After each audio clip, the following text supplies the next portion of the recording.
Good morning students, मैं Mulayam Singh Yadav arise institute of agriculture Chomu के online platform पे आपका हार्दिक स्वागत करता हूं। दोस्तों, जो आज का जो टॉपिक होगा उस टॉपिक के अंदर बात करेंगे जो 2017 का जो आपका आईसीआर का पेपर था, उस पेपर का सॉल्यूशन लेके मैं आपके सामने आया हूं। तो यहां पर देखिएगा, जो पिछली क्लास थी उस पिछली क्लास के अंदर आपने 2019 का पेपर सॉल्यूशन किया और मैं जहां तक उम्मीद करता हूं सभी स्टूडेंट्स ने बहुत ज्यादा सहयोग किया है और उस पेपर को सॉल्व करने के बाद में महसूस हुआ होगा कि हम भी आईसीआर के अंदर बेहतरीन रैंक लेकर आ सकते हैं। यहां पर देखिएगा, जो अपना क्वेश्चन नंबर फर्स्ट है, क्वेश्चन नंबर फर्स्ट के अंदर बात करेंगे निम्न का संग्रह करने के लिए प्रकाश टेम्पो का प्रयोग किया जाता है। तो यहां पर देखिएगा, क्वेश्चन नंबर जो फर्स्ट है, क्वेश्चन नंबर फर्स्ट अपने को यह कहना चाहता है कि किसके संग्रह के लिए जो प्रकाश टेप है उसका यूज किया जाता है। तो मैं आपको बताना चाहूंगा ये क्वेश्चन कहां से लिया गया है। आपने देखा होगा जो फसलें होती है उस फसलों के अंदर जो इंसेक्ट होते हैं बहुत ज्यादा नुकसान पहुंचाते हैं। तो इंसेक्ट कंट्रोल के लिए अपन क्या करते हैं, इंसेक्ट कंट्रोल के लिए अपन क्या करते हैं, मैकेनिकल मेथड यूज करते हैं और उन मैकेनिकल मेथड्स के अंदर अपन क्या करते हैं, प्रकाश ट्रेप का यूज करते हैं। तो प्रकाश ट्रेप में क्या होता है कि अपना जो खेत होता है उस खेत के किसी एक कोने के अंदर या 5-7 जगहों पर अपन क्या करेंगे, प्रकाश ट्रेप लगाते हैं और प्रकाश की ओर क्या होता है, इंसेक्ट आकर्षित होगा और उस प्रकाश ट्रेप के नीचे 95% जल और 5% आप पानी का सॉल्यूशन, ये केरोसिन का सॉल्यूशन रखते हो। तो उस प्रकाश के चारों ओर जो इंसेक्ट है वो क्या होते हैं, वो भटकते हैं और उनके पंख टूटकर है ना वो पानी के सॉल्यूशन के अंदर गिरकर नष्ट हो जाते हैं। तो यहां पर प्रकाश ट्रेप का जो यूज किया जाता है वो किसके लिए किया जाता है, तो यहां पर देखिएगा ऑप्शन नंबर जो फर्स्ट है, सकारात्मक रूप से प्रकाशानुवर्ती कीट। तो यह कहना चाह रहा है कि जो सकारात्मक रूप से जो कीट प्रकाश की ओर आकर्षित होता है उसके लिए।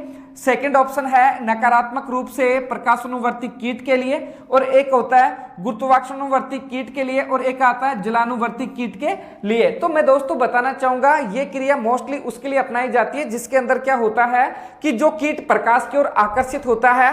तो यहां पर ऑप्शन नंबर फर्स्ट है, ये इसका क्या है, राइट आंसर है। तो बहुत इंपॉर्टेंट क्वेश्चन था, फर्स्ट जो है फर्स्ट आंसर है इसका।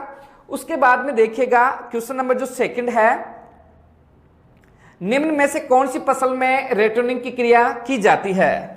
तो सबसे पहले अपन बात करेंगे दोस्तों रेटोनिंग की क्रिया का क्या अर्थ होता है। रेटोनिंग की क्रिया का अर्थ होता है, जैसे आपने देखा होगा बहुत सारी फसलों के अंदर, जैसे आपकी ये गन्ने की फसल है और इस गन्ने की फसल में कई बार क्या होता है, आपने यहां इसके तने को यहां से काट दिया और यहां से तने को काटने के बाद ये छोटे आपके तने हैं, ये तने क्या होते हैं, पुनः एक नई फसल को जनरेट करते हैं, नई फसल का निर्माण करते हैं। तो ये जो आपकी नई फसल है उसी तने के द्वारा जो आपने नई फसल ली है उस नई फसल को रेटोनिंग की क्रिया कहा जाता है। अब बात करते हैं ये क्रिया किस किस फसल के अंदर अपनाई जाती है। तो आपने देखा होगा जैसे गन्ना है आपके, उसके अलावा जिससे जवार है, जवार के अंदर भी ये क्रिया अपनाई जाती है। जैसे रिजिका है, आपने देखा होगा रिजिके की एक बार कटाई करने के बाद पुनः उसी तने से नई फसल ली जाती है।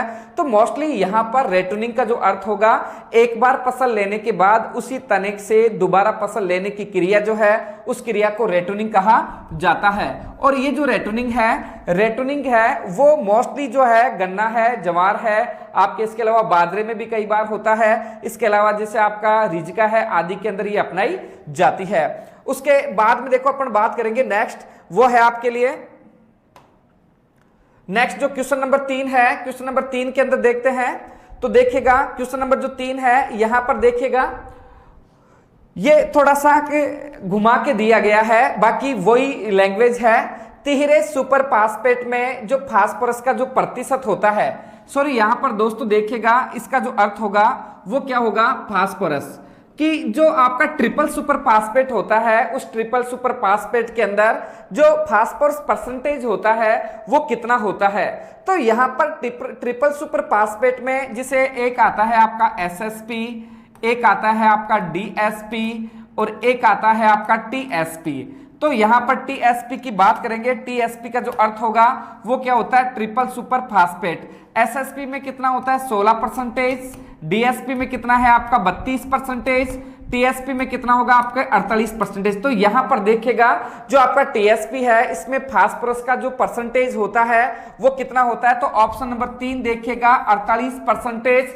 तो जी हाँ दोस्तों, क्वेश्चन नंबर 3 का जो राइट आंसर होगा वो कितना होगा आपका 48%। ठीक है, बहुत इंपॉर्टेंट क्वेश्चन था, काफी बार यहां से एग्जाम के अंदर क्वेश्चन पूछा जाता है। जैसे कि मैं बताना चाहूंगा कि जो आपका एसएसपी होता है, एसएसपी के अंदर जैसे यहां पर फास्फोरस परसेंटेज 16 है, जबकि एस का परसेंटेज होता है गंधक जिसको बोलते हैं अपन, वो कितना होता है आपका 12%। तो ये क्वेश्चन भी आपके एग्जाम के अंदर काफी बार पूछा जाता है। क्वेश्चन नंबर 4 देखिएगा, क्वेश्चन नंबर 4 की बात करेंगे। यहां पर ये जो है आपके यहां पर आप देखिएगा केंद्रीय जो चावल अनुसंधान संस्थान है वो कहां स्थित है। तो यहां पर देखिएगा, इसको मैं बताना चाहूंगा सेंट्रल राइस रिसर्च इंस्टीट्यूट। तो यहां पर देखिएगा जो सेंट्रल राइस रिसर्च इंस्टीट्यूट जो होता है वो कहां स्थित है। यहां अपन बात करेंगे, सेंट्रल का अर्थ क्या होता है केंद्रीय, राइस का अर्थ होता है चावल, रिसर्च का अर्थ होता है अनुसंधान और इंस्टीट्यूट का अर्थ क्या होता है संस्थान। तो सेंट्रल राइस रिसर्च इंस्टीट्यूट है वो कहां है आपके कटक उड़ीसा में, और ये जो कटक है ये कहां है आपके उड़ीसा के अंदर। तो बहुत इंपॉर्टेंट है, सेंट्रल राइस रिसर्च इंस्टीट्यूट का जो है वो कहां पर है आपके कटक उड़ीसा के अंदर। उसके बाद में देखिएगा क्वेश्चन नंबर जो 5 है, मक्का का जो नर पुष्प कहलाता है। तो यहां पर बहुत इंपॉर्टेंट क्वेश्चन है, जो मक्का है इस मक्का का जो नर पुष्प है वो क्या कहलाता है। तो मैं आपको बताना चाहूंगा, मक्का का जो मादा भाग होता है, मादा भाग को कहते हैं सिल्क, और जो नर भाग होता है, नर पार्ट को अपन कहेंगे वल्लर, या उसे अपन कह सकते हैं टेसल। तो यहां पर देखिएगा जो आपका क्वेश्चन है, मक्का के नर पुष्प को क्या कहा जाता है। ऑप्शन नंबर फर्स्ट है गुल्ली, ऑप्शन नंबर सेकंड है वल्लर, ऑप्शन नंबर 3 है पुष्पगुच्छ, और एक आता है ऑप्शन नंबर 4 है जो बाली। तो ऑप्शन नंबर यहां पर जो 2 है वो इसका क्या है राइट आंसर है। तो यहां पर अपन बात करेंगे वल्लर को अपन टैसल के नाम से भी जाना जाता है। ठीक है, बहुत इंपॉर्टेंट है।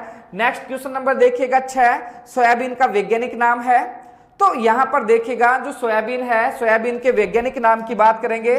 सोयाबीन का जो वैज्ञानिक नाम है वो क्या है, बीएन जिसकी बात करते हैं। तो देखिएगा यहां पर अपन बात करते हैं, जिससे सोयाबीन जो होता है, सोयाबीन का जो नाम होता है ग्लाइसिन मैक्स। सोयाबीन का जो नाम है वो क्या है ग्लाइसिन मैक्स। ठीक है, अब देखते हैं ग्लाइसिन मैक्स जो होता है वो कौन से ऑप्शन में है। तो यहां पर देखिएगा ऑप्शन नंबर जो 2 है वहां पर दे रखा है ग्लाइसिन मैक्स। तो यहां पर सोयाबीन है, सोयाबीन का जो बॉटनिकल नेम है वो है आपके ग्लाइसिन मैक्स। उसके बाद में देखिएगा जो क्वेश्चन नंबर आपका 7 है वहां पर देखिएगा ये है आपके दाल अनुसंधान संस्थान जो है वो कहां स्थित है। तो यहां पर देखिएगा दोस्तों जो दाल है, दाल अनुसंधान संस्थान की बात करेंगे, यहां अपन कह सकते हैं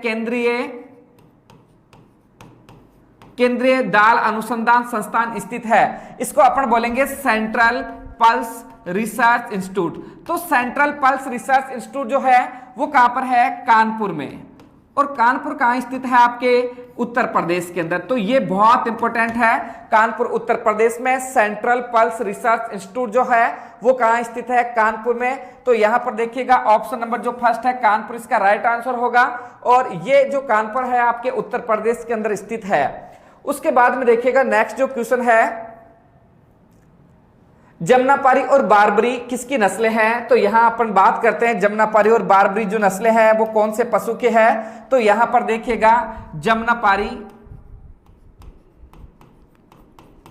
ठीक है, आपने देखा होगा उत्तर प्रदेश के इटावा जिले से उद्भव ये बकरी की नस्ल है, ये बहुत इंपॉर्टेंट और भारतीय बकरियों में सबसे भारी नस्ल है। और बारबरी की बात करते हैं जिसे डेयरी गोट या सिटी गोट के नाम से जाना जाता है, ब्रिटिश सोमानिया का बरबरा क्षेत्र, ये भी किसकी नस्लें हैं आपके बकरी की नस्लें हैं। तो यहां पर क्वेश्चन के अंदर सिंपल सा क्वेश्चन है, जमुनापारी और बारबरी नस्लें किसकी है।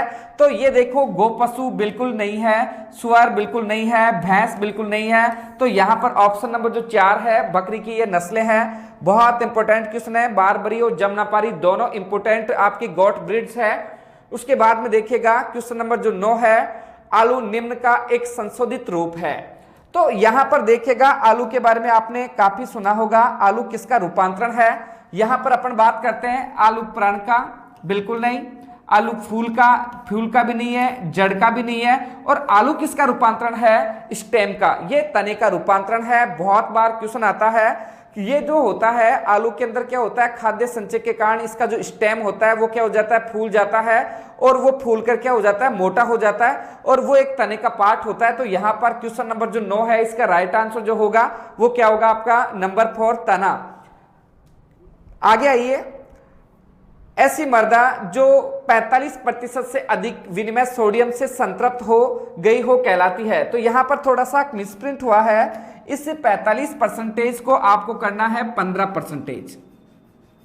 कि ऐसी मृदा जो है जिस मृदा के अंदर संतृप्त निचोड़ के अंदर जो आपकी विनिमयशील सोडियम की जो मात्रा है वो 15% हो गई हो, उस मृदा को क्या कहते हैं। तो यहां आपने देखा होगा लवणीय सारी मृदाओं को हमने 3 भागों के अंदर बांटा है। एक आता है लवणीय, एक आता है सारीय, और एक आता है लवणीय सारीय। जैसे आपको मैं बताना चाहूंगा कि पहली है आपकी लवणीय मृदा, दूसरा है आपकी सारीय मृदा, और तीसरी है आपकी लवणीय सारीय मृदा।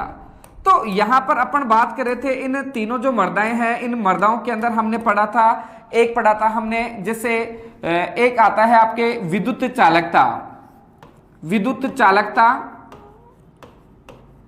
एक आता है आपका पीएच मान, और एक होता है विनिमयशील सोडियम की मात्रा। तो आपने देखा होगा विद्युत चालकता का मान हमेशा 4 लिया जाता है, पीएच हमेशा 8.5 लिया गया। उसके अलावा जैसे मैंने आपको ये सॉइल के अंदर ये टॉपिक मैंने काफी बार पढ़ाया है आपको, और सोडियम की जो विनिमयशील सोडियम की जो मात्रा है वो कितनी है आपके 15। तो यहां पर देखिएगा कि जो आपकी लवणीय मृदा होती है विद्युत चालकता का मान 4 से ज्यादा होता है, और इसकी पीएच मान 8.5 से कम होता है, सॉरी, और विनिमयशील सोडियम की मात्रा भी 15 से कम है।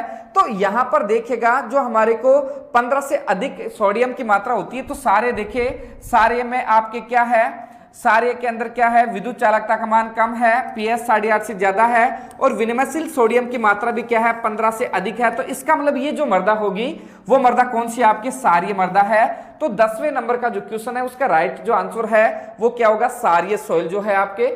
उसके बाद में आइए नेक्स्ट जो क्वेश्चन है आपका, देखो यहां पर क्वेश्चन नंबर जो 11 है वो कहना चाह रहा है कि जो माल गोदाम होते हैं, माल गोदामों के अंदर गेहूं के सुरक्षित भंडारण के लिए इष्टतम आर्द्रता कितनी रहनी चाहिए। तो गेहूं का जो भंडारण होता है वो कितनी आर्द्रता के ऊपर रखा जाता है। तो मैंने आपको बताया एक होता है स्पाइसेज, एक होता है पल्स, और एक आता है आपके सीरियल्स क्रॉप, जिसको अपन कोर्सेज क्रॉप या धान्य फसल कह सकते हैं। मैंने दोस्तों आपको बताया स्पाइसेज जो मसाले हैं 6 से 8% नमी पे, एक आता है जो आपकी दाल है, दाल को 8 से 10% नमी पे, और जो सीरियल्स क्रॉप है, खाद्यान्न को 10 से 12% नमी के ऊपर उसको भंडारित किया जाता है, उनको स्टोरेज किया जाता है। तो यहां पर जो गेहूं है, गेहूं को कितनी नमी पे स्टोरेज किया जाता है। तो यहां पर देखिएगा, यहां जो ऑप्शन है आपका ये थोड़ा सा मिसप्रिंट हुआ है, यहां पर दे रखा है 10 से 12% नमी के ऊपर, माफी चाहता हूं थोड़ा मिसप्रिंट हुआ है। तो यहां पर जो खाद्यान्न फसलें ऑप्शन नंबर 4 के अंदर आपको करना है 10 से 12%, और ये गेहूं के भंडारण का इष्टतम मॉइस्चर परसेंटेज है ये। नेक्स्ट देखिएगा जो 12 है, भारत में कृषि कार्य से मीथेन उत्पन्न होने का मुख्य स्रोत है। जो भारत है, भारत के अंदर जो कृषि कार्य है, कृषि कार्य में मीथेन गैस उत्पन्न होने का जो मुख्य कारण है, तो वहां पर अपन बात करते हैं। तो सबसे पहले अपन बात करेंगे मीथेन कहां पैदा होता है। जो दलदल होता है, दलदल के अंदर मीथेन पैदा होता है। अब जैसे यहां पर देखते हैं कौन सी कंडीशन या कौन सी फसल के अंदर दलदल की संभावना रहती है। तो आपने देखा होगा फलों का बगीचा, एक आता है गन्ने की फसल, चावल का खेत, गेहूं का खेत। तो यहां पर एक चीज नोटिस किया होगा कि ये आपका चावल का जो खेत है, उस चावल के पानी से भरे हुए खेत के अंदर पौधरोपण की जाती है। इसका मतलब चावल के अंदर दलदल होती है, और इस दलदल से क्या होता है, CH4 मीथेन गैस उत्पन्न होती है। तो यहां पर क्वेश्चन नंबर जो 12 है उसका जो आंसर होगा वो होगा चावल का खेत, ऑप्शन नंबर 3 है राइट आंसर है। नेक्स्ट देखिएगा, ओजोन परत की क्षीणता का परिणाम होता है। आपने देखा होगा लगातार काफी बार इकोलॉजी के अंदर सुनते रहते हैं कि जो आपका ओजोन परत है उसका लगातार क्षरण हो रहा है, उसके अंदर छेद हो रहे हैं। तो उससे क्या हो रहा है कि उस सूर्य से आने वाली हानिकारक पराबैंगनी किरणें है वो उस ओजोन परत से क्या हो रही है, गुजर रही है, और गुजरने के बाद में क्या होता है कि वो पृथ्वी पे आकर कई प्रकार की बीमारियां उत्पन्न करती है। तो देखिए ओजोन में जो छेद होता है, जिस ये परत है, उस परत के अंदर ये डॉप्सन है, छिद्र है, इन छिद्र को जो मापने की इकाई है डॉप्सन है।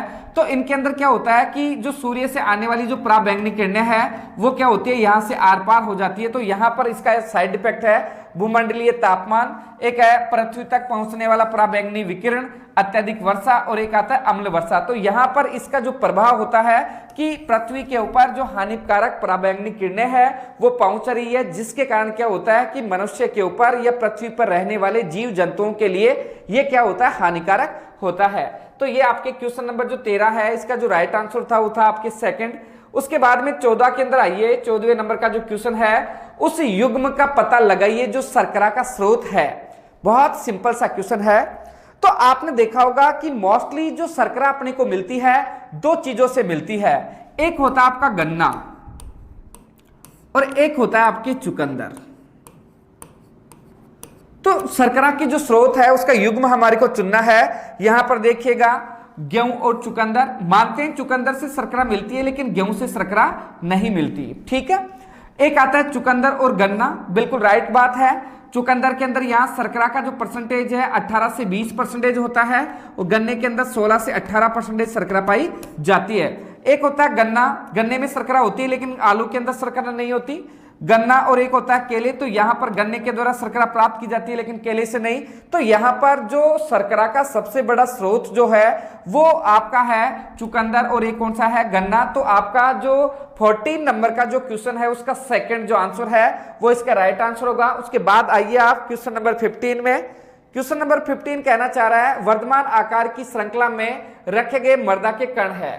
तो वर्धमान आकार की श्रृंखला के अंदर मृदा के कौन से कण रखे जाते हैं, तो मैं आपको बताना चाहूंगा। एक रखा जाता है मृत्तिका, एक रखा जाता है गाद, चिकनी थोड़ी चिकनी टाइप की मृदा होती है, एक होता है आपका बालू और एक होता है आपका रेत। तो यहां पर देखिएगा ये मृत्तिका, गाद, बालू, रेत कौन से ऑप्शन में है, तो यहां पर देखिएगा पहले नंबर पे मृत्तिका होनी चाहिए, उसके बाद में गाद होना चाहिए, और उसके बाद में बालू होना चाहिए, उसके बाद में क्या होना चाहिए, रेत। तो ऐसी सिचुएशन देखिएगा यहां पर मृत्तिका फर्स्ट है, गाद आपके सेकंड है, बालू आपके थर्ड है, और रेत क्या है आपके 4 नंबर पे। तो जी हाँ दोस्तों, यहां इस मृदा वर्ग कणों के अंदर मृत्तिका, गाद, बालू क्या आता है, रेत। ऑप्शन नंबर सेकंड इसका जो है वो क्या है, आपके राइट आंसर है। उसके बाद में देखिएगा क्वेश्चन नंबर जो 16 है, कौन सी फसल प्रकृति से गैर दोजी नॉन टिलरिंग है। तो यहां पर सीधी सी बात है कि यहां पर जो फसलें दी गई है उन फसलों के अंदर ऐसी फसल का चुनाव करना है जो नॉन टिलरिंग है। यहां पर आपने देखा होगा गेहूं, गेहूं के अंदर एक जो प्लांट होता है उससे बहुत सारे टिलर्स निकलते हैं, तो ये तो टिलरिंग पोजीशन है। सेम जौ के अंदर भी ऐसा ही होता है, धान में भी आपके ऐसा ही होता है। लेकिन जब आपने मक्का की फसल पढ़ी, मक्का की फसल के बारे में आपने पढ़ा होगा कि इसमें नॉन टिलरिंग स्टेज होती है, इसमें किसी प्रकार के कल्ले का निर्माण नहीं होता। तो इसका जो राइट आंसर है वो क्या है बेटा, आपके मक्का है। बहुत इंपॉर्टेंट आंसर है कि गन्ना जो मक्का जो है ये एक नॉन टिलरिंग प्लांट है, इसमें किसी प्रकार के टिलर्स का निर्माण नहीं होता, मात्र एक तने का क्या होता है, निर्माण होता है। ठीक है। उसके बाद में देखिएगा आप 17 जो क्वेश्चन है, 17 क्वेश्चन के अंदर जाएंगे, निम्न में से किसका प्रयोग प्रणीय छिड़काव के लिए किया जाता है। तो यहां पर देखिएगा प्रणीय छिड़काव में मोस्टली सबसे बेहतरीन जो यूज होता है वो किसका होता है। तो यहां पर देखिएगा मैं आपको बताना चाहूंगा कि यहां पर जो ऑप्शन नंबर फर्स्ट है, ऑप्शन नंबर फर्स्ट है एकल फास्फेट, एक है आपका अमोनिया सल्फेट और एक आता है आपका यूरिया। और इसके जो अलावा आपके एक दे रखा है पोटेशियम, ये पोटास और म्यूरेट ऑफ पोटास मान लो आप। तो यहाँ पर एकल जो है एसएसपी जिसको अपन कह सकते हैं एसएसपी है आपका, उसके अलावा अमोनियम सल्फेट है, यूरिया है, म्यूरेट ऑफ पोटास है। तो इसके अंदर देखा होगा कि जो यूरिया होता है, यूरिया वाटर सोल्यूबल होता है और ये पूर्णतः पानी के अंदर घुलनशील होता है। इसलिए अपन है ना यहाँ पर जो पानी के अंदर प्रणीय छिड़काव का यूज करते हैं, मोस्टली आपने देखा होगा 2% यूरिया का छिड़काव यहाँ पर सबसे अच्छा रहता है। ठीक है, इसलिए यहाँ पर ऑप्शन नंबर जो 3 है 17 क्वेश्चन के अंदर वो राइट आंसर है, बहुत इंपॉर्टेंट है। जैसे यहां से आपने भी देखा होगा कि कई बार आप लोगों से क्वेश्चन पूछा जाता है कि गेहूं की फसल में यूरिया के कितने प्रतिशत मात्रा का प्रणीय छिड़काव किया जाता है। तो मैं आपको बताना चाहूंगा यूरिया की 2% मात्रा का प्रणीय छिड़काव किया जाता है। उसके बाद में देखिएगा क्वेश्चन नंबर जो 18 है,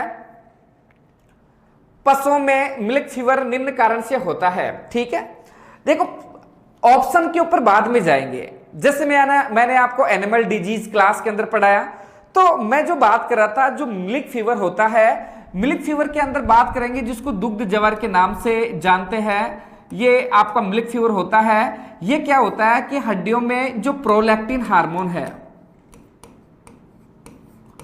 प्रोलैक्टिन हार्मोन होता है, ये दूध को नियंत्रित करता है। ये दूध को क्या करता है, नियंत्रित करता है। और इसके अंदर क्या होता है कि जब प्रोलैक्टिन हार्मोन की क्या होती है, अनियंत्रितता होती है, तो उसके अंदर क्या होता है, हड्डियों में उपस्थित जो कैल्शियम होता है वो क्या होता है, घुलना बंद होता है। और ऐसी कंडीशन के अंदर क्या होता है कि जब हड्डियों में उपस्थित कैल्शियम घुलना बंद हो जाए तो वो होता है हाइपोकैल्सीमिया। तो यहां पर हाइपोकैल्सीमिया का अर्थ क्या होता है, मिल्क फीवर, जिसके अंदर क्या होता है, पशु के अंदर क्या होता है, ये एकमात्र ऐसा डिजीज है जिसके अंदर पशु का टेम्परेचर बढ़ने की अपेक्षा क्या हो जाता है, कम हो जाता है। तो यहां पर अपन बात करेंगे, देखिएगा ऑप्शन नंबर 1, रुधिर में कैल्शियम के स्तर की कमी, फास्फोरस की कमी, अपर्याप्त चारा और तेज ज्वर। तो यहां पर सिंपल सा है, रुधिर के अंदर जब कैल्शियम की कमी हो जाती है तो ये डिजीज होने की संभावना रहती है, बहुत इंपॉर्टेंट है। उसके बाद में देखिएगा क्वेश्चन नंबर जो आपका 19 है, कोलेस्ट्रम होता है। तो यहां पर देखिएगा जो कोलेस्ट्रम है वो किसको कहते हैं, जो खीस होता है, खीस को क्या कहते हैं, कोलेस्ट्रम। अब ये खीस क्या होता है, देखिए गाय के ब्याने के तत्काल बाद थन का स्राव, दूध से प्राप्त वसा, एक आता है रक्त कणिकाएं और एक आता है नीम के बीज से निष्कासित तेल। तो मैं आपको बताना चाहूंगा, जैसे एक होता है दूध और जैसे खीस की जो डेफिनेशन है, एक क्रिया होती है उसका नाम है प्रसव। तो देखिएगा प्रसव के 5 से 10 दिन बाद और 5 से या 10 से 15 दिन पूर्व जो लैक्टिकल स्राव प्राप्त होता है उसे अपन क्या कहते हैं, दूध। लेकिन इसके मिड भाग में दूध की डेफिनेशन एक या एक से अधिक मादा पशुओं के अयन से प्राप्त होने वाला वो लैक्टिकल स्राव जो प्रसव के 5 से 10 दिन बाद और 10 से 15 दिन पूर्व प्राप्त किया जाता है, उस लैक्टिकल स्राव को दूध कहा जाता है। और यहां पर देखिएगा इस 5 से 10 दिन से पहले, ब्याने के तुरंत बाद और ब्याने से जस्ट पहले जो एक विशेष गाढ़ा स्राव होता है वो क्या कहलाता है, आपका खीस। तो कोलेस्ट्रम क्या है, आपका खीस है, जो गाय के ब्याने के तत्काल बाद थन का स्राव होता है, गाढ़ा स्राव होता है। नेक्स्ट क्वेश्चन देखिएगा, क्वेश्चन नंबर जो अपना 20 है, निम्न चारा फसलों में कौन सी फसल नाइट्रोजन सिंचित करती है। ठीक है, यहां पर देखिएगा जो अपना क्वेश्चन है वो क्वेश्चन ये कहना चाह रहा है कि आपके सामने 4 फसलें दी गई है। एक है आपकी बरसीम, जो 4 ऑप्शन है, 4 ऑप्शन के अंदर है आपकी, एक है आपकी बरसीम है आपके पास, ओट है आपके पास, सोरगम जवार है और एक आता है बाजरा। तो मैं बताना चाहूंगा नाइट्रोजन स्थिरीकरण का कार्य मोस्टली लेग्यूम्स जो क्रॉप होती है, जिसको दलहन कहते हो आप, दलहन फसलों के द्वारा ही नाइट्रोजन का फिक्सेशन किया जाता है, क्योंकि इनकी ग्रंथियों के अंदर क्या होता है, इसकी ग्रंथियों में राइजोबियम प्रकार का बैक्टीरिया होता है जो वायुमंडल की अघुलनशील नाइट्रोजन को घुलनशील अवस्था में बदलने का कार्य करता है। तो यहां पर देखिएगा जो बरसीम है वो क्या है, आपका लेग्यूम्स क्रॉप है, दलहनी है, इसलिए ये क्या करता है, दाल वाली फसल है, नाइट्रोजन फिक्सेशन का कार्य करता है, इसलिए नाइट्रोजन सिंचित करने वाली जो क्रॉप है वो कौन सी आपके बरसीम है। तो यहां पर ऑप्शन नंबर फर्स्ट है वो राइट आंसर है। नेक्स्ट देखिएगा 21 के अंदर अपन बात करेंगे। 21 नंबर का जो क्वेश्चन है, रानीखेत रोग निम्न को प्रभावित करता है। तो यहां पर क्वेश्चन जो है 21 नंबर का क्वेश्चन ये कहना चाह रहा है कि रानीखेत जो बीमारी होती है वो मोस्टली किसके अंदर होती है, जैसे गौ पशु के अंदर, सुअर में, मछली में, और यहाँ कुकुट का अर्थ क्या होता है आपके मुर्गी। ठीक है, तो यहाँ ऑप्शन नंबर जो 4 है वो इसका राइट आंसर है। बहुत इंपॉर्टेंट है, काफी बार आपने देखा होगा जेट वगैरह के एग्जाम के अंदर भी ये काफी बार ये क्वेश्चन आपसे पूछा जाता है। नेक्स्ट 22 नंबर के क्वेश्चन को देखिएगा। जो केला है, केला निम्न के माध्यम से प्रवर्धित होता है। यहां सिंपल सी बात यह है कि जो केला है, केले का जो प्रोपोगेशन होता है, जो प्रवर्धन होता है, वो किसके द्वारा होता है। तो आपने देखा होगा जैसे ये केले का पेड़ है, इस केले के पेड़ के अंदर यहाँ जो इसका राइजोम है उससे छोटे छोटे क्या होते हैं, सकस निकलते हैं, और इन सकस को यहाँ से हटाते हैं, और इस सकस का वजन जब 550 से 750 ग्राम के आसपास हो तो उसे यहां से काटकर अपन क्या करते हैं, नए स्थान पर रोपित किया जाता है। तो यहां पर अंतःभूस्थारी व घनकंद के द्वारा केले के अंदर क्या किया जाता है, प्रोपोगेशन किया जाता है। तो ऑप्शन नंबर जो सेकंड है उसका क्या है, राइट आंसर है। नेक्स्ट देखते हैं, पहली क्लोनीकृत डोली निम्न में से किसके द्वारा बनाई गई। तो देखो एक साइंटिस्ट था जिसका नाम था डॉक्टर इयान विल्मुट।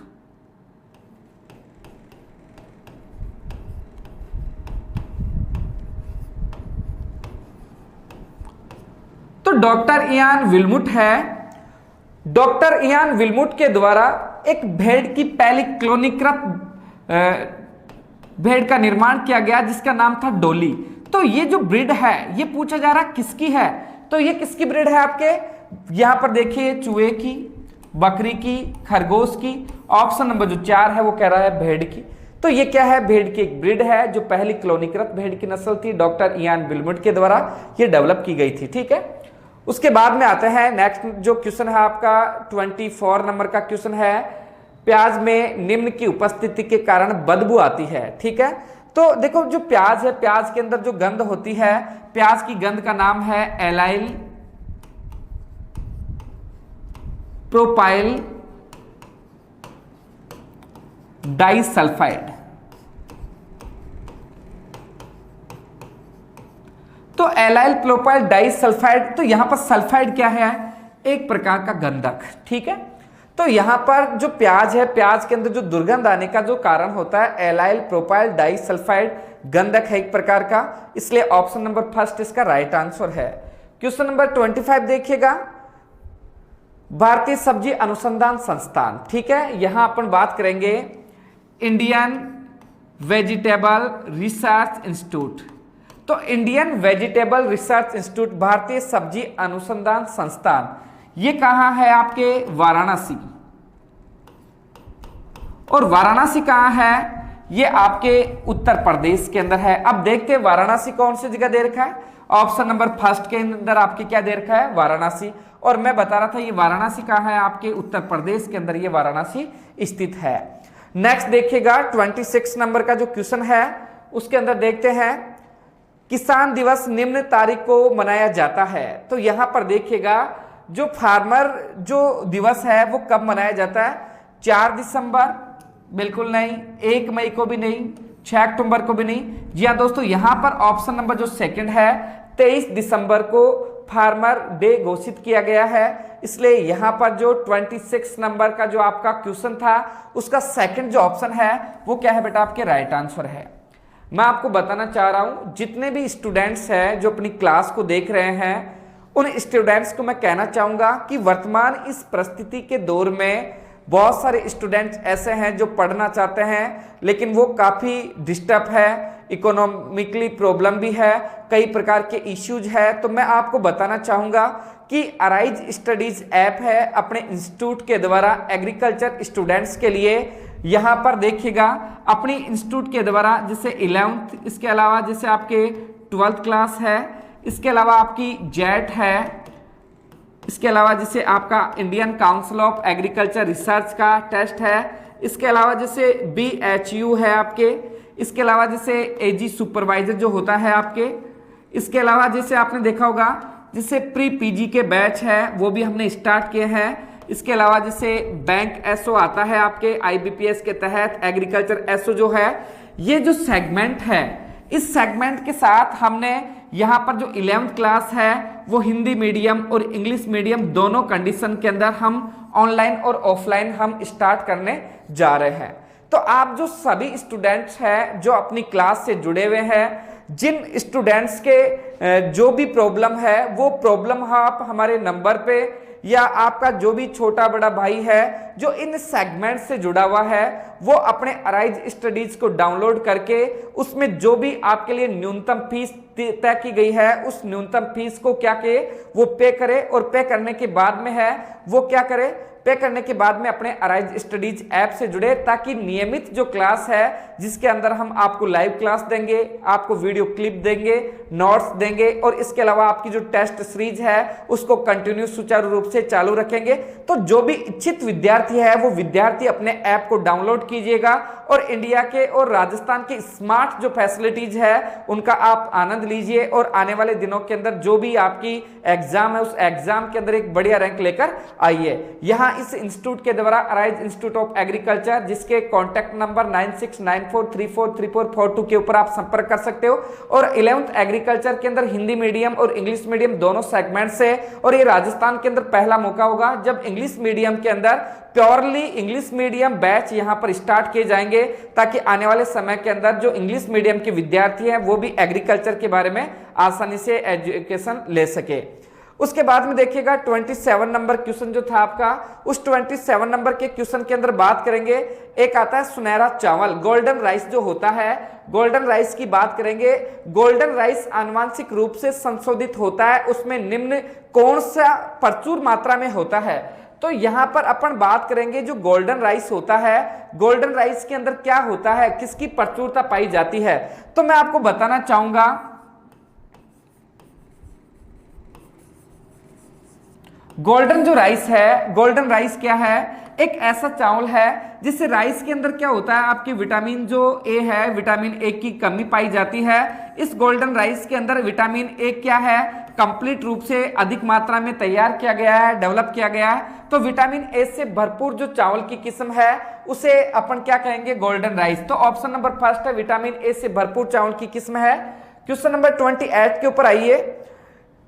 क्वेश्चन नंबर 28 है वो है आपके जीजे मेंडल ने निम्न अध्ययन किया। ठीक है, तो जो मेंडल था उस मेंडल ने किसके ऊपर अध्ययन किया, तो आपने देखा होगा जो उद्यान मटर है आपका, उद्यान मटर के ऊपर उसने अध्ययन किया। तो देखिएगा ड्रोसोफिला, बीन्स, लोबिया और एक आता है आपका मटर। तो ऑप्शन नंबर जो 4 है ये इसका राइट आंसर है। नेक्स्ट देखिएगा ICAR, Indian council of agriculture research, राष्ट्रीय डेयरी अनुसंधान संस्थान। तो राष्ट्रीय जो डेयरी होता है, राष्ट्रीय को अपन बोलेंगे national dairy research institute. National dairy research institute कहाँ है आपके, करनाल, और ये करनाल कहाँ है आपके, हरियाणा में स्थित है। तो नेशनल डेयरी रिसर्च इंस्टीट्यूट जो है वो करनाल हरियाणा में स्थित है। और यहाँ पर देखिएगा इज्जत नगर, भोपाल, बेंगलुरु, एक आता है करनाल। तो यहाँ पर जो करनाल है वो क्या होगा, इसका राइट आंसर होगा। उसके बाद में देखो अपन बात करते हैं क्वेश्चन नंबर 30, जो आपका ग्रेप्स आता है, अंगूर है, अंगूर का वानस्पतिक जो नाम है वो देखिएगा। तो अंगूर है वाइटिस नेगुद्रो, एक होता है वाइटिस विनिफेरा। तो यहां पर ये देखिएगा जो वाइटिस विनिफेरा है ये अंगूर का वानस्पतिक नाम है, और ये वाइटेसी जो कुल होता है उस वाइटेसी कुल से क्या करता है, ये बिलोंग करता है ये। ठीक है, उसके बाद में देखिएगा क्वेश्चन नंबर जो आपका 31 है, क्वेश्चन नंबर 31 के अंदर बात करेंगे गेहूं की सिंचाई में सर्वाधिक क्रांतिक अवस्था है। तो जो आपका गेहूं की फसल है, गेहूं की फसल के अंदर सर्वाधिक इंपॉर्टेंट जो क्रिटिकल स्टेज होती है, जिस अवस्था के अंदर फसल में पानी देना बहुत ज्यादा अनिवार्य हो जाता है, तो वो पहली जो क्रांतिक अवस्था है इसके अंदर देखिएगा विलंबित संधिकरण, एक आता है लोई, एक आता है मिल्किंग स्टेज, और एक है शिखर विगलन की शुरुआत। तो देखो क्राउन रूट इरिफिकेशन जो स्टेज होता है जो 21 डेज के ऊपर आती है, इस अवस्था के ऊपर क्या होता है, सबसे इंपॉर्टेंट जो है वो अवस्था है, और इस अवस्था के अंदर अपने को पानी देना पड़ता है। यहां पर देखिएगा ये जो आपका 4th नंबर का जो ऑप्शन है वो इसका राइट आंसर है। उसके बाद में देखिएगा जेट में काफी बार ये क्वेश्चन आता है, 32 के ऊपर आइएगा। पशुओं में संतुलित राशन का आशय चारे की निम्न मात्रा से है। तो संतुलित आहार किसे कहा जाता है, ठीक है, यहां पर देखिएगा जिसकी आपूर्ति 24 घंटे में की जाती है, इसे तो देखो आहार कहा जाता है। 24 घंटे में पशु को दिया जाने वाला जो राशन है, भोजन है, उसे आहार कहेंगे। 24 घंटे में उपलब्ध कराए जाने वाले चारे में सभी चारा पोषकों का सही अनुपात हो। ठीक है, ऑप्शन नंबर 3 है, जिसमें 24 घंटे में उपलब्ध कराए गए चारे में सभी पोषक तत्व होते हैं। तो यहां पर देखिएगा 24 घंटे के अंदर जो चारा है, उस चारे के अंदर जो भी उपलब्ध करवाते हैं उसमें सबसे सही मतलब संतुलित मात्रा में पोषक तत्व उपस्थित होते हैं, तो उसे अपन क्या कहते हैं, संतुलित आहार कहते हैं। तो ऑप्शन नंबर जो इसका सेकंड है वो इसका क्या है, राइट आंसर है आपके। नेक्स्ट देखिएगा 33 नंबर का जो क्वेश्चन है, पशुओं की विदेशी नस्लों में अधिकतम दूध निम्न द्वारा प्रदान किया जाता है। कि यहां पर ऑप्शन दिए गए हैं कि निम्न में से कौन सी नस्ल में सर्वाधिक दूध प्राप्त किया जाता है। ब्राउन स्विस है, आयरशायर है, जर्सी है, होलिस्टन फ्रीजियन है। तो मैंने एनिमल ब्रीड्स पढ़ाई काऊ की, उसके अंदर मैंने आपको बताया कि जो होलिस्टन फ्रीजियन होता है ये गायों की सबसे भारी और सर्वाधिक दूध देने वाली ब्रीड्स है। तो यहां पर सर्वाधिक जो दूध प्राप्त होता है वो होलिस्टन फ्रीजियन, जिसे HF के नाम से भी आप जानते हो, उसके द्वारा ये प्राप्त होता है। 33 का ऑप्शन नंबर 4 है वो राइट आंसर है। नेक्स्ट देखिएगा 34 के अंदर मेरिनो निम्न की नस्ल है। तो यहां पर देखिएगा मेरिनो क्या है, मेरिनो के बारे में मैं डिस्कस करना चाहूंगा। मेरिनो एक भेड़ की नस्ल है जिसका ओरिजिन पैलेस स्पेन है और ये विश्व की सर्वाधिक ऊन देने वाली नस्ल और सबसे उत्तम क्वालिटी की ऊन देने वाली ब्रीड है, जो कि एक वर्ष के अंदर 5 से 9 केजी ऊन देती है, जो कि बहुत इंपॉर्टेंट होती है। ठीक है, ये इसकी पहचान है। तो यहां पर मेरिनो क्या है, एक भेड़ की नस्ल है जो विश्व की सर्वाधिक और सबसे सर्वोत्तम ऊन देने वाली ब्रीड होती है। नेक्स्ट देखिएगा क्वेश्चन नंबर 35 है, एक होता है TDN। TDN का विस्तृत रूप क्या है। तो यहां पर देखिएगा जो TDN है, TDN का अर्थ यहां पर टोटल डाइजेस्टेबल न्यूट्रिएंट्स। ठीक है, ऑप्शन नंबर जो फर्स्ट है टोटल डाइजेस्टेबल जो न्यूट्रिएंट्स होता है वो है। एक होता है ट्रांस ओमेगा डैटी न्यूट्रिएंट्स, एक होता है टोटल डेंट्री न्यूट्रिएंट्स और एक होता है ट्रांस डेंट्री न्यूट्रिएंट्स। तो मैं आपको बताना चाहूंगा यहां पर देखिए T4 क्या होगा, टोटल, T4 टोटल, D4 क्या होगा, डाइजेस्टेबल। डाइजेस्टेबल का मतलब ये होता है पाचन, और ये न्यूट्रिएंट्स का अर्थ होता है तत्व। तो कुल पाचनशील तत्व, इसका जो अर्थ होगा कुल पाचनशील तत्व। ठीक है, तो ऑप्शन नंबर फर्स्ट है इसका राइट आंसर है। उसके बाद में देखिएगा ऑप्शन ये आपका 36 है, कलिंग का अर्थ होता है। तो यहां पर देखिएगा कलिंग में बताऊं आपको क्या होता है। कलिंग के अंदर क्या होता है, जो अवांछित अनफर्टाइल जो आपके एनिमल्स होते हैं, अनफर्टाइल का मतलब ये होता है कि जो आपको दूध नहीं देते, जिनसे आपको कोई लाभ नहीं होता, आर्थिक रूप से फायदा नहीं होता, आर्थिक रूप से बेनिफिट नहीं होता, तो उनको वहां से छटनी की जाती है, वहां से हटाया जाता है। उनको अपन क्या कहते हैं, कलिंग कहते हैं। तो देखिएगा पशुओं को ठहरने की एक व्यवस्था, बिल्कुल नहीं। एक आता है पशुओं को चारा उपलब्ध करवाने की एक नई व्यवस्था, बिल्कुल नहीं है। एक आता है अनउर्वरक पशुओं को हटाने की एक व्यवस्था, बिल्कुल राइट। ऑप्शन नंबर 3 है वो इसका राइट आंसर है। उसके बाद में देखिएगा 37 के अंदर देखते हैं अपन। 37 है वो कह रहा है एलिलोपैथिक निम्न में से संबंधित है। देखो मैं आपको विस्तारित रूप से बताना चाहूंगा एलिलोपैथिक क्या है।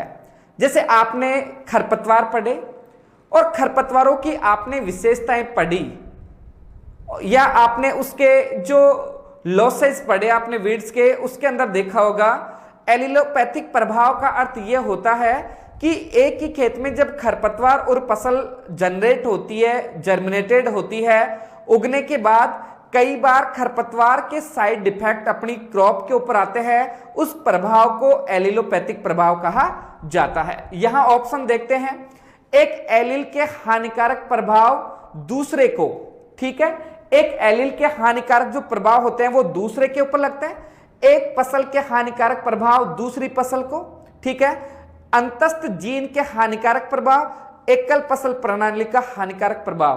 तो मैं बता रहा था एक फसल की दूसरे फसल के ऊपर हानिकारक जो प्रभाव है वो क्या कहलाता है, एलिलोपैथिक प्रभाव। ऑप्शन नंबर 2 जो है इसका राइट आंसर है। ठीक है, 38 के ऊपर आइए। नाइट्रोजन की कमी मुख्यतः निम्न पर होती है।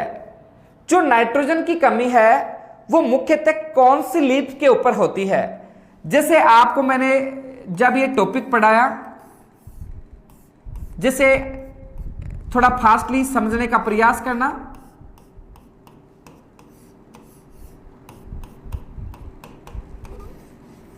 जैसे ये आपका एक प्लांट है, इसके अंदर ये क्या है? पुरानी पत्ती है। ये आपका मध्यम पत्ती है, ये आपकी नई पत्ती है, और ये क्या है भैया? आपके सीड्स। बहुत फास्टली मैं समझा रहा हूं, समझने का प्रयास करना। तो देखो, पुरानी पत्ती के ऊपर कौन से एलिमेंट्स का प्रभाव होता है? एन, पी, के, एमजी और एमओ। एन, पी, के, एमजी, एमओ जो होता है, नाइट्रोजन, फास्फोरस, पोटास, मैग्नीशियम और जो मोलिब्डेनम है, ये क्या है? आपके मोस्टली पुरानी पत्तियों के ऊपर इसके इफेक्ट आते हैं। इसका जिंक देखिएगा, इसके अलावा जैसे एमएन है, एल्यूमिनियम है, उसके अलावा जैसे कॉपर है, फेरस है, ठीक है, कैल्शियम और बोरोन है, उसका जो इफेक्ट होता है वो सीड्स के ऊपर आता है। यहां पर जो अपने से पूछा जा रहा है वो पूछा जा रहा है नाइट्रोजन। तो नाइट्रोजन का इफेक्ट मोस्टली कौन सी लीफ के ऊपर आता है? पुरानी पत्ती के ऊपर। इसलिए आपने देखा होगा ये पत्ती सबसे पहले डैमेज होती है, ठीक है। ऑप्शन नंबर जो फर्स्ट है राइट आंसर होगा आपके। नेक्स्ट देखिएगा 39 में, पौधों द्वारा अवशोषण के लिए जिस जल का प्रयोग किया जाता है वह जल कहलाता है। यहां पर मैं आपको बताना चाहूंगा,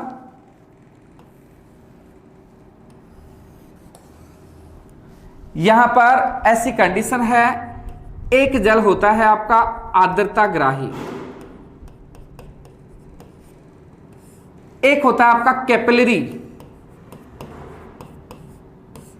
और एक जल होता है आपका गुरुत्वीय।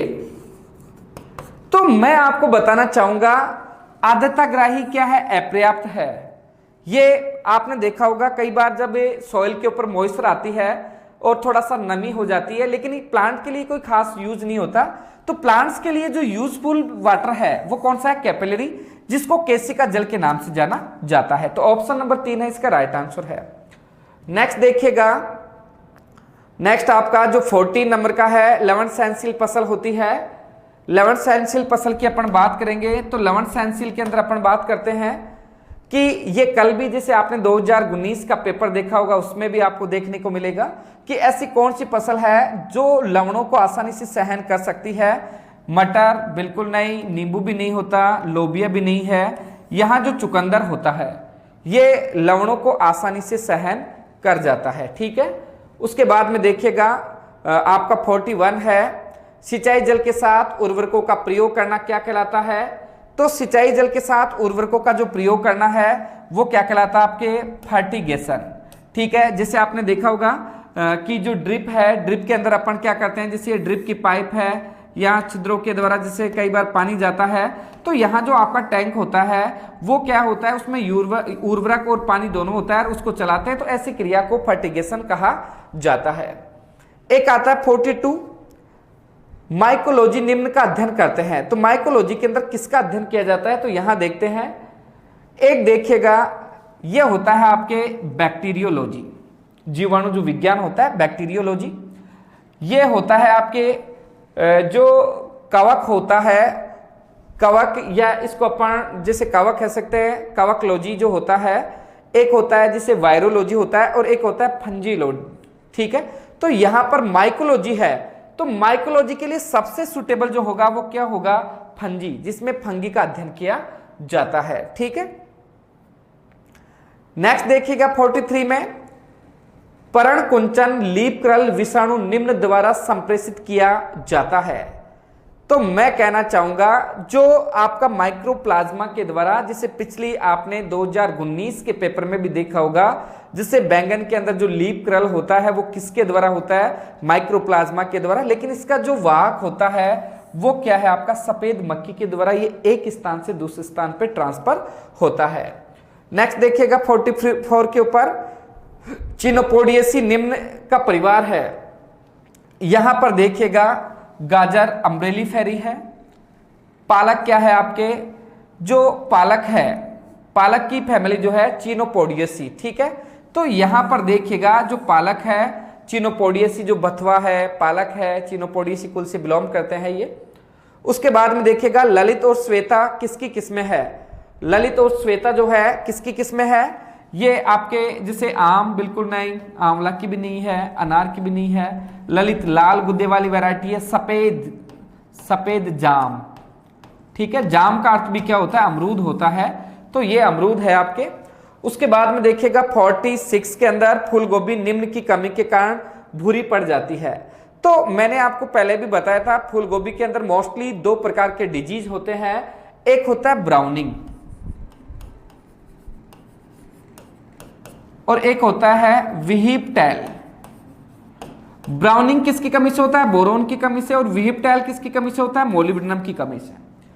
तो यहां पर देखो विहिपटैल के ये सॉरी ब्राउनिंग के अंदर क्या होता है, भूरापन होता है, और ये मछली के समान क्या होती है, पूंछ होती है, ठीक है। तो यहां पर देखिएगा ब्राउनिंग जो भूरा सड़ान रोग है वो किसकी कमी से होता है, आपके मछली की कमी से होता है।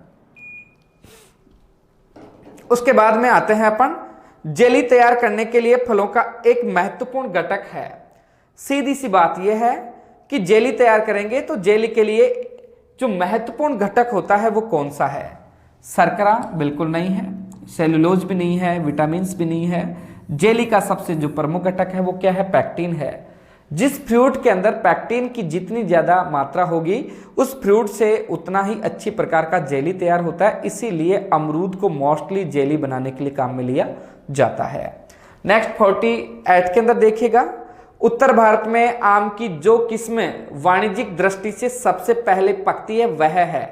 उत्तरी भारत के अंदर देखिएगा दशहरी भी नहीं है, बॉम्बे ग्रीन इसका क्या है, राइट आंसर है। ये इसकी अर्ली वैरायटी है बॉम्बे ग्रीन। ये क्या है आपके उत्तरी भारत के अंदर थोड़ा जल्दी पकने वाली वैरायटी है, बंबई ग्रीन सेकंड ऑप्शन है इसका, राइट आंसर है। देखिएगा ICAR NBPGR, तो सबसे पहले अपन बात करेंगे NBPGR क्या होता है। देखिएगा national bureau plant genetic resources. NBPGR जो है national bureau plant genetic resources, इसका जो मुख्यालय है वो कहां है, आपके नई दिल्ली के अंदर, ठीक है। ऑप्शन नंबर जो 3 था उसका राइट आंसर है। उसके बाद देखिएगा क्वेश्चन नंबर 50 में निम्न में से कौन सा एक जैव उर्वरक है, ठीक है। तो आपने देखा होगा जैसे vermi compost, FIM, gas slurry, ये आपके खाद है जीवों के द्वारा तैयार की जाती है, लेकिन मोस्टली जो एजोटोबैक्टर होता है बायो फर्टिलाइजर इसी के द्वारा तैयार किया जाता है। जिसे फसलों के अंदर काम मिलेंगे, सब्जियों में काम मिलेंगे, ये क्या करता है, नाइट्रोजन का निर्माण करता है। तो इस प्रकार से जो आपका Indian council of agriculture research 2017 का जो आपका पेपर था उसका सॉल्यूशन किया, और आपने देखा होगा बहुत सारे क्वेश्चन ऐसे हैं जो आपके जेट के नोट्स में है, हूबहू सेम टू सेम दे रखे हैं। 2 या 5 क्वेश्चन शायद मुश्किल से ऐसे हैं जो अपने जेट के अकॉर्डिंग नहीं है, बाकी 45 क्वेश्चन कम से कम मैं जहां तक मानता हूं आप स्टूडेंट्स क्लियर कर सकते हो। इसलिए अपने दिमाग के अंदर ये थ्योरी बनाइए कि मेरे को जेट की एग्जाम के साथ साथ ICAR की एग्जाम के अंदर अच्छी रैंक लेके आनी है।